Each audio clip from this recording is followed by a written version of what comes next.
안녕하세요. 팟캐스트 청취자 여러분, 그리고 구독자 여러분. 미래를 고민하는 사람들, 넥스트 패러다임의 최원선입니다. 이번 시간에 과학기술 주제의 마지막 시간으로 과학기술 전문 패널 두 분 함께하고 계십니다. 인사 부탁드릴게요.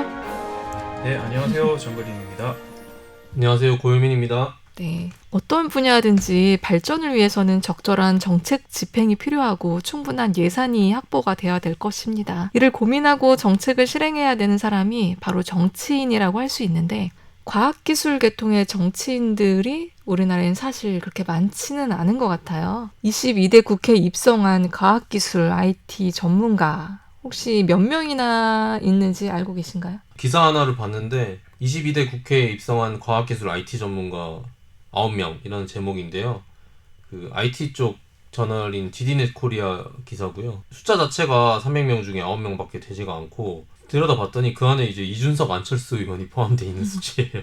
제 마음속에는 이 두 분은 근본 전공은 그쪽이시긴 하지만 그 IT 전문가라고 얘기하면 이제 현재 돌아가고 있는 뭐 IT뿐만 아니라 산업 현장이나 이런 쪽을 좀 대변할 수 있는 그런 사람들이어야 되는데 그런 건 아닌 것 같고, 그리고 그 중에는 그 이공계 쪽 전공을 한 게 아니고 그냥 국회에서 이공계 쪽 관련 상임위에서 근무를 하셨던 그런 분들도 좀 포함이 돼 있고, 정통 사이언티스트나 엔지니어 계열 정치인은 고동진 사장님 정도? 대전 유성을의 황정아 의원, 카이스트에서 물리학 학석박을 했던 네네네, 맞습니다. 그분 한국천문연구원 책임 출신. 맞아요. 누리호 개발 성공을 했던 예. 그분 생각이 나고요. 거의 또 의사, 약사, 간호사 출신 분들이 그나마 좀 계시고, 정말 말씀하신 대로 단순히 이제 엔지니어, 과학기술 분야에 그 이공계 전공하신 분 말고 종사하셨던 분은 특별히 없는 것 같네요. 탈북자 출신 그 비례대표 박중건 의원 같은 경우 뭐 컴퓨터공학도로 현대제철연구개발본부 책임연구원을 지낸 박중건 의원 뭐 그 정도가, 이제 완전 현직에서 일을 하다가 넘어온 정도라고 볼 수 있겠죠. 교육 현장에서는 저희 대학원 얘기할 때도 얘기했지만 이공계 쪽으로 학생들이 지금 엄청 몰려있는 지가 꽤 됐는데, 그러니까 이제 의사결정할 수 있는 쪽에서는 그런 게 좀 반영이 되지 않는 미스매치가 있는지 좀 오래된 것 같아요. 최소한 10년 이상은 좀 그런 미스매치가 일어나고 있는 것 같습니다. 그래서 해외 사례를 조금 봐왔는데 좀 주목할 만한 부분이 각국의 의회 의원의 직업 배경에 대해서 저희 국회 입법조사처에서 그 2024년 초에 조사한 내용이 있더라고요. 그 부분을 조금 간략하게 소개를 해드리겠습니다. 미국 같은 경우에는 연방의회의 경우 435인의 하원 의원 중에서 그 약 80%에 해당되는 352인이 지역 주 연방 단위의 공공기관에서 공무원 또는 선출직으로 근무한 경험을 갖고 있고, 뭐 이게 좀 중복이 있겠죠. 136인이 기업의 소유주 창업자 임원 출신이다. 그러니까 약 30%예요. 현직 기업에서 이런 기업 활동을 하다가 넘어온 분들이 30% 정도 된다는 얘기예요. 그러니까 요게 가지고 있는 의미가 저는 되게 크다고 생각하거든요. 그러니까 지금 현재 우리나라의 경제 같은 것들이 거의 기업 위주로 다 돌아가고 있는데, 그런 기업 현장을 경험했던 사람들이 뭐 이번에 그 이준석 대표랑 한판 붙었던 공용훈 사장님 같은 경우도 현대자동차에서 사장하시던 분인데, 근데 그분도 엔지니어 출신은 아니에요. 엔지니어 출신 아니긴 하지만 그리고 영국 같은 경우에 650인의 하원 의원 중에서 289명이 지방의원 및 선출직 출신이고 기업계 출신의 하원 의원이 112인, 그러니까 여기도 한 17.2%. 그러니까 변호사 출신 하원 의원은 47인, 7.2%예요. 우리나라는 지금 변호사 출신이 22대 총선 뭐 당선인 같은 경우 변호사가 23명으로 돼 있는데 사실은 검사나 이런 법조인들을 은퇴하고 나면 그냥 정당인 뭐 이렇게 나오기 때문에 뭐 정치인 80명 그 중에도 있고 굉장히 변호사나 법조인 출신들이 많은 수치를 차지하고 있죠. 21대 국회의원에서 이제 법조계 출신이 15.3% 정도. 그러니까 여기서 조금 이 통계를 통해서 약간 자의적으로 좀 해석을 해보자면, 그냥 프랑스 같은 경우에도 577인의 의원 중에서 기업 임원 출신이 122인이라고 합니다. 그러니까 21.1%로 단일 직업군 중에서는 가장 높은 비율을 차지하고 있다고 합니다. 그러니까 좀 몇몇 사례만 가져와서 그렇게 볼 수도 있는데, 뭐 보통 기업 임원들이 모두 이공계열 출신 분들은 아니지만 산업 현장에 있고 그런 엔지니어적 베이스를 가진 이런 사람들이 상대적으로 다른 주요국과 비교해도 굉장히 적은 것 같다는 의견입니다. 적네요, 많이 진짜. 우리나라는 사실은 법조인 아니면 교수? 국회의원 되는 가능성이 다른 분야가 사실 많이 없어요. 이번에 22대 국회의원들 직업 비율을 보면 21대 국회의원이었던 사람들이 143명, 그리고 그냥 정당인, 정치인이 80명, 농업 1명, 의사가 4명인데 뭐 의사 출신, 간호사 출신 뭐 이런 거 다 합치면 9명 정도 되고요. 변호사 23명, 그 회사원 3명, 교육자 17명, 기타 28명으로 굉장히 편중되어 있죠. 우리나라는 직업이 문과 쪽, 그 법조인 쪽 이런 게 편중되어 있는 상황이라고 볼 수 있겠습니다. 근데 왜 그렇게 이공계 정치인이 우리나라는 없을까요? 저는 우리나라 특수성이라고 보는 것 중에 하나가 우리나라는 전공을 많이 잘 살리는 것 같아요. 어떻게 보면은 대학에서 어떤 전공을 가느냐에 따라서 그 전공 그대로 보통은 흘러가는 비율들이 좀 타 국가들에 비해서 높은 것 같아요. 그렇다 보니까 사실 법조인들은 법과 관련되어 있는 교육 서비스를 받았던 사람이기 때문에 법을 만드는 이런 국회라든지 이런 쪽에 어떻게 보면 전공을 살려서 간다 해도 뭐 큰 틀에서 보면은 예의가 되는 부분이 있거든요. 근데 이공계 출신들은 어떻게 보면은 사실 법이라고 하는 것 자체도 사실 배울 기회가 없어요. 학문적으로 교육 서비스를 받은 사람들이 아니고 실제 현업에서 부딪히면서 어떤 법적인 그런 그 개념이라든지 이런 거를 배워가는 사람들이기 때문에 법에 대해서 굉장히 많이 알고 있는 이공계 분들도 굉장히 많지만은 그분들이 교육 서비스 자체를 법에 대한 얘기들 많이 수업을 듣지 않은 상황에서 그 부분 쪽으로 나간다는 거에 대해서 우리나라 사회적으로 굉장히 큰 부담을 가지고 있는 것 같아요. 그렇다 보니까 다른 나라들은 그런 게 좀 덜하거든요. 실제 현업에서 알게 되는 그런 지식들로 완전히 업종을 변경하는 경우들이 굉장히 자연스러운데 우리나라는 그게 쉽지 않은 것 같더라고요. 물론 어느 정도의 이제 텃세도 분명히 있을 겁니다. 그런 것들도 있고 좀 이러저러한 복합적인 요인이 작용하다 보니 이게 이공계 분들이 이제 정치적인 이런 쪽으로 가기 어려운 거보다 사실 더 중요한 게 현업에 있던 필드를 완전 다른 업종으로 변경시키는 것 자체가 우리나라에는 많이 없는 것 같아요. 뭐 그런 것 같습니다. 그러니까 이공계열일 수도 있는데 그냥 일반 회사 직장인들이 정치를 아예 할 수 없는 구조이긴 하죠. 이게 뭐 다른 나라들도 뭐 유사하긴 하겠지만 그러니까 일단 이공계에서 뭐 100% 이런 사회적 성취로 이렇게 판단하기는 어렵지만 만약에 문과 쪽 분야와 이공계 쪽 분야에서 비슷한 수준으로 학문을 공부하고 커리어를 쌓아온 사람들을 비교했을 때 비슷한 나이대의 직군을 비교를 해보면 이쪽에 있는 변호사나 법조인들 같은 경우에는 사실 프리랜서들이 그쵸. 많잖아요. 일반적으로. 그리고 전문직들이 많고 그러니까 이공계에서 어느 정도 좀 공부를 하고 좀 한 3, 40대에서 자리를 잡고 있는 사람들은 한번 정치를 하겠다 하면은 돌아갈 데가 없어요.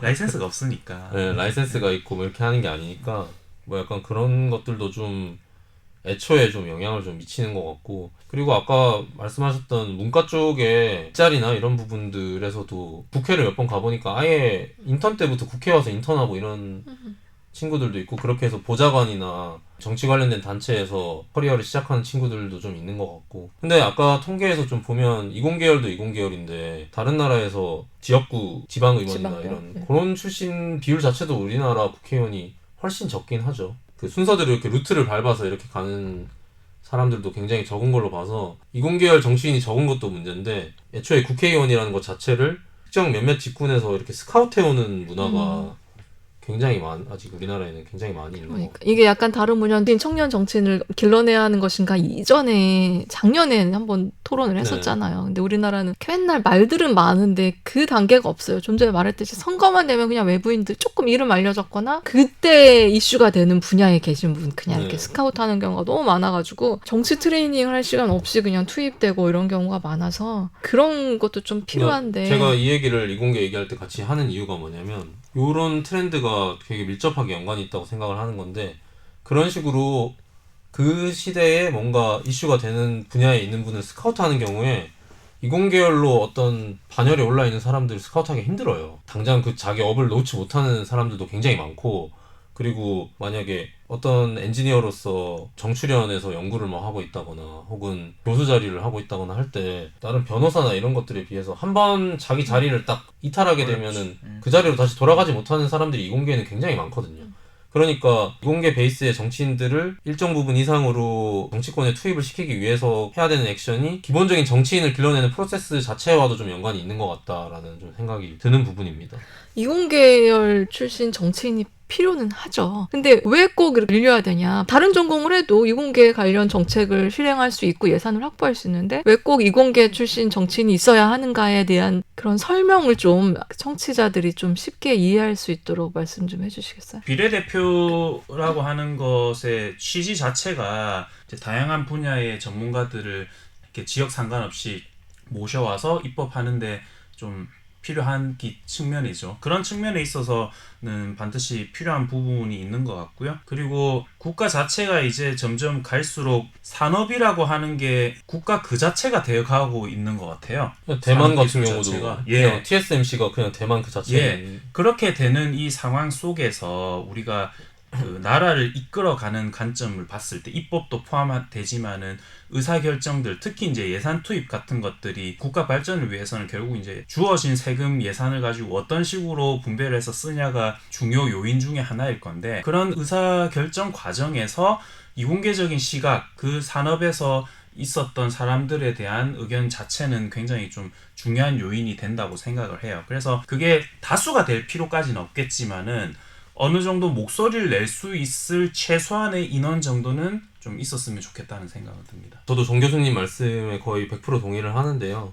이런 의사결정을 할 때 있어서 기술을 아냐 모르냐가 굉장히 중요한 경우가 되게 많은 것 같습니다. 그리고 이게 제가 공대생이고 이공계열 분야라서 그렇기는 한데 선거 때만 되면 특히 대선이나 이런 이슈가 되면 그때 당시에 굉장히 이슈가 되고 좀 논할 필요가 있는 기술적인 포인트들에 대해서 디스커션이 오가잖아요. 그래서 저는 솔직한 말로 대선 후보들이 그 얘기를 하는 게 뭘 알고 얘기하는 건가 네, 이런 네. 생각이 많이 들어요. 저는 이제 유승민 의원님 너무 좋아합니다만은 그 남부 반도체 벨트 이런 얘기 많이 하셨잖아요. 반도체 산업에 대해서 저분이 얼마나 이해를 하고 이런 뭐 공약 같은 걸 내는 걸까. 그리고 윤석열 대통령 뭐 반도체 관련된 공약하면서 반도체 인재 몇만 양성 이런 거 얘기를 하고 하는데 이공계 대학원이 어떻게 돌아가는지도 모르고 이공계에서 그 인재들이 어떤 마음을 가지고 어떤 식으로 이 사람들이 뭘 원하는지도 모르는 그런 사람들이 이런 정책을 내서 그런 거죠. 만약에 반도체 인재나 산업 인재들을 길러내는 부분들이 우리나라에서 1순위가 아닌 상황이면 꼭 그걸 아는 사람들이 그렇게 100% 이렇게 할 필요는 없죠. 근데 점점 갈수록 실제 기술 인재들을 확보하는 게 나라 국력으로 이어지는 그런 상황이 점점 도래를 하고 있는데 그런 상황에서 일정 수준 이상의 그 현장의 고충이나 현장의 상황을 정확하게 알 수 있는 사람들이 그냥 단순히 보좌진이나 어드바이스를 할 수 있는 사람의 포지션에 있는 게 아니라 진짜 실제로 의사결정을 할 수 있는 포지션에 존재를 해야 한다는 생각이 좀 강하게 들고 하나 더 첨언할 얘기는 이건 아주 제 개인적인 생각이긴 한데 이공계 사람들이 굉장히 깔끔합니다. 생각이 굉장히 단순하고 담백합니다. 그러니까 복잡하게 생각을 잘 안 해요. 그러니까 정치의 영역이 사실 감성의 영역이잖아요. 너무 확증 평양 아니십니까? 그러니까 이거 그냥 제 개인 주관적인 얘기예요. 그러니까 굉장히 감성적인 영역이라고 생각하는데 정치는 그러니까 이공계 사람들이 표를 얻기 위한 정치는 잘 못할 수도 있어요. 그런데 필요한 부분이 표를 얻기 위한 정치가 아니라 그 표를 얻고 난 정치인들이 어떤 의사결정을 할 때 다양한 감정적인 그런 이해관계적인 호소의 목소리에 좀 덜 흔들리고 좀 어떻게든 좀 깔끔하게 의사결정을 해야 할 필요가 있잖아요. 약간 그런 부분에 있어서는 이런 사람들이 좀 섞여 있을 필요가 있다. 의사결정을 하는 집단에. 단순하게 생각하는 사람들이 좀 섞여 있는 게 전반적으로 좀 그런 정치 분야의 사람들에 좀 섞여 있는 게 좋지 않을까 이런 생각도 좀 있어요.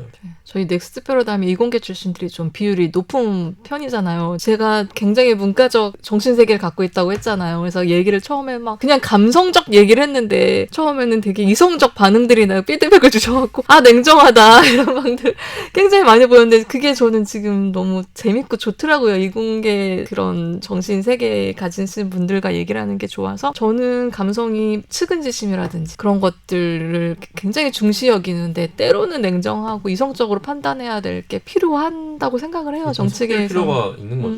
네네. 그런 측은지심이나 이런 것 그런 게 좀 필요할 것 같긴 한데.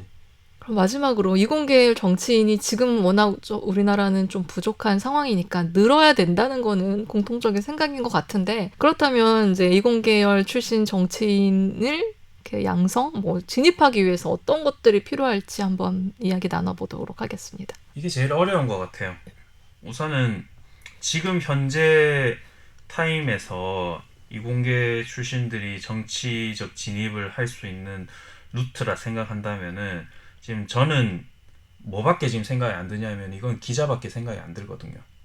이공계 관련된 기자 이런 쪽으로 루트를 밟게 되면은 이건 정치인 쪽으로 갈 수 있겠다라는 생각이 들어요. 왜냐하면 이제 기자라고 하는 사람의 직종 자체가 현재 상황, 현재 문제점을 보고를 한다든지 이런 언론 보도를 한다든지 그런 걸 조사를 해서 그걸 바탕으로 해서 어떤 정책적 결정에 기여를 할 수 있는 역할을 하는 게 어떻게 보면 기자잖아요.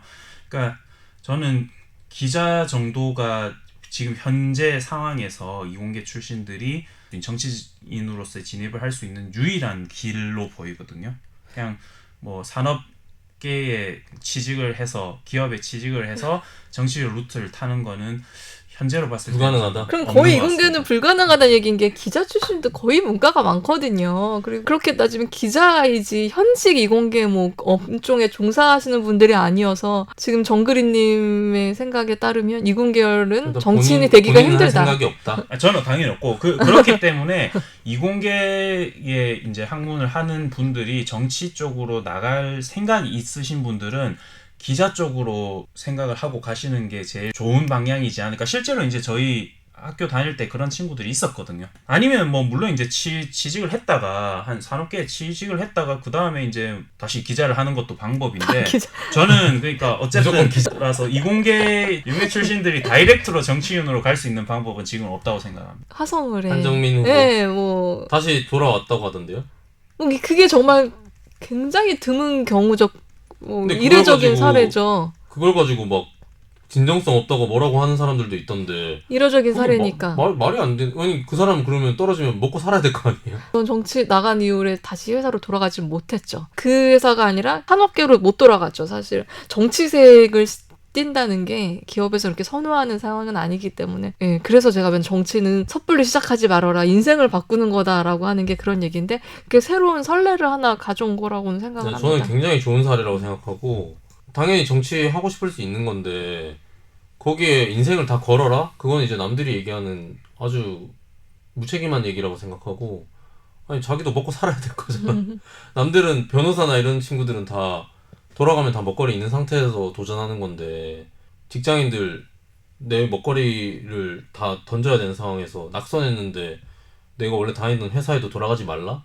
그건 이제 말도 안 되는 근데 거죠. 휴직이 뭐 선거 휴직은 없잖아. 육아휴직 있고 뭐 병가 있고 그런데 그 휴직을 뭘로 냈대요? 그건 잘 모릅니다. 그러니까 이게 자기 선거 개발 나갈 뭐 거예요. 이런 거 뭔가 있겠죠. 이렇게 선거 나갈 거예요. 휴직을 해주진 않잖아요. 그러니까 뭐 동료들이나 이런 감정적으로는 나 이렇게 힘들게 하고 있는데 누군가가 빠지면 또 그걸 채워야 되는 사람들도 있고 하는데 쟤는 이렇게 나가서 선거 나갔다가 그냥 또 쉽게 돌아오네 이렇게 받아들일 수도 있을 것 같아요. 뭐 그렇게 생각할 수 있는데 이제 뭐 그 행위 자체가 정치를 해보겠다는 진정성을 의심하는 거랑은 좀 다르다고 생각해. 그러니까 동료들이 약간 좀 불편함이 있고 이런 거는 좀 생각할 수 있을 것 같고.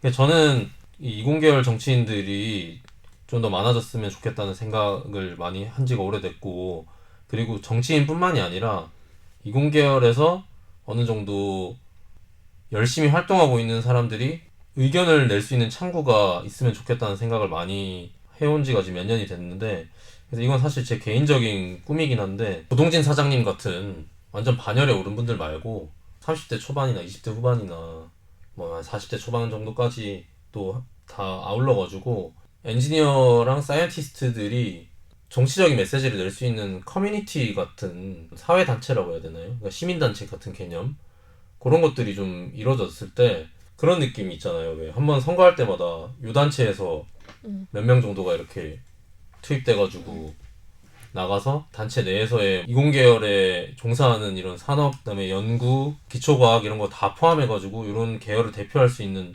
목소리를 내는 몇몇 이제 대표 선수들 없어요 지금은? 제가 잘 몰라요. 잘 모르는데 그 지금 그냥 아웃풋 결과물로만 봤을 때는 뭔가 그런 식으로 이렇게 커넥션이 제가 잘 모르는 걸 수도 있지만 그냥 이제 그런 것들이 조금 한두 개가 있는 게 아니고 몇몇 이제 마음 맞는 사람들끼리 이렇게 모여있는 이런 풍토가 좀 전반적으로 조성이 되면 그러니까 소상공인협회 이런 것들이 그러니까요. 항상 하잖아요. 네, 그런 것들처럼 약간 그런 게 좀 더 활성화가 되면 근데 또 이공계 애들이 그런 게 관심이 별로 없어요. 관심이 기본적으로. 없어요. 관심이 많이 없어서 그러니까 그 얘기는 반대로 얘기하면 이공계열 정치인이 없는 게 마냥 국회의 문제일 거냐 아니면은 이공계 애들 자체가 관심이 없는 거냐. 그게 개인의 관심들은 다 가지고 있어요. 개인의 관심들은 다 가지고 있는데 그걸 바탕으로 행위를 할 정도에까지는 도달을 안 하는 거죠. 그래서 뭔가 그 사이에 어떤 지점을 약간 이렇게 긁어줄 수 있는 그런 그러면- 커뮤니티가 조성이 되면 좀 더 긍정적인 방향으로 할 수 있자 하는 게 사실 제가 여의도를 들락날락거리면서 제일 하고 싶은 일 중에 하나. 네, 그럼 23대 총선에는 고요민 님이 이공계 커뮤니티를 결성을 한다고 합니다. 네. 네, 기대하겠습니다. 그 첫 번째가 정그린 교수. 근데 그 앞서 잠시 말했지만 화성을에 그때 나왔던 후보님 굉장히 좋은 사례라고 생각하는데 근데 한편으로는 준비가 안 됐다는 게 티가 많이 좀 느껴졌거든요. 그렇죠. 갑자기. 예, 그러니까 이제 그게 사실은 정치적인 관심만 있다고 해서 이게 되는 일은 또 아니다 보니까 예전에 원선님께서도 말씀하셨지만 이게 정치인들도 어느 정도 교육이 필요하다. 그 과정은 반드시 지금 거쳐야 되는 상황은 맞는 것 같습니다. 이공계 분들이 특히 맞아요.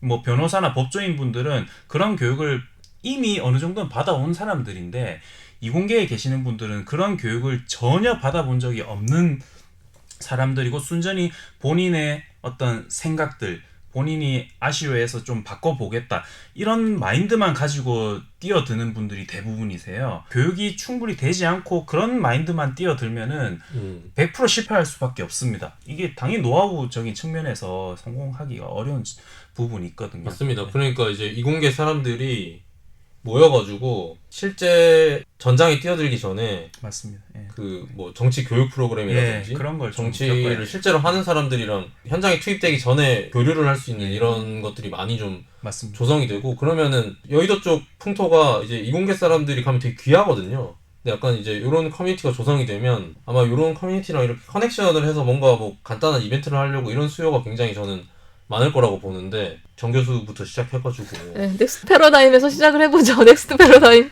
이공계 모임. 그러면 관심 네. 가지고 있는 사람들부터 좀 모아가지고 약간 이제 근데 제가 지금 요즘 바빠가지고 때가 좀 더 크면 네. 과학기술을 주제로 몇 주에 거쳐서 이야기를 나눠봤습니다. 이번에 마지막 주제로 과학기술계 정치인 현황 진단을 한번 해봤습니다. 정치계에서 과학기술계 이공계 출신이 더 늘어나고 환경이 조성되어야 되지 않을까라는 생각을 해봅니다. 지금까지 과학기술 주제로 이야기를 나눠봤습니다. 함께해 주신 패널분들 감사합니다. 감사합니다.